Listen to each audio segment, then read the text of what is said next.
York Nightly News with Chuck Scarborough, live on New York Nonstop. Finally, who doesn't wish they could look into the future and see what will happen with the economy or their health? Our next guest says she can do that, and she's here to share some predictions with us and talk about her new book, Wholeliness. Joining us now is Dr. Carmen Harra, clinical psychologist and intuitive counselor. Hello, how are you? Oh, thank you so much, David, for having me. Good to see you. It's a pleasure. Tell us about the book, Wholeliness, W-H-O-L-E, Wholeliness.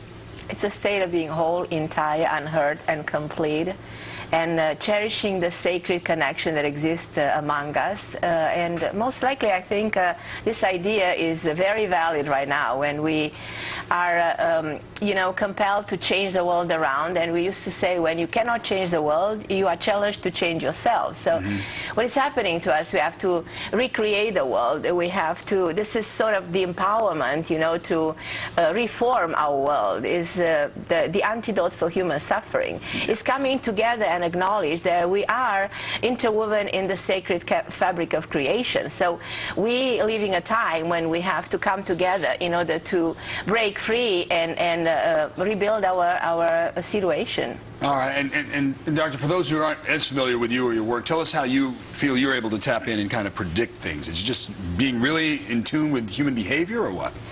I mean, I've studied the way the brain works. I totally understand that making a prediction opens something in your mind, opens the door to possibilities, and the prediction is for prevention.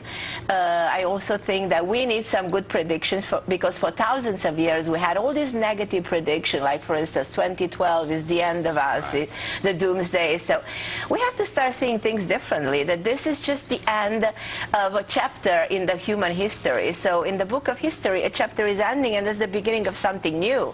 And the 2012 is going to be just another ordinary day.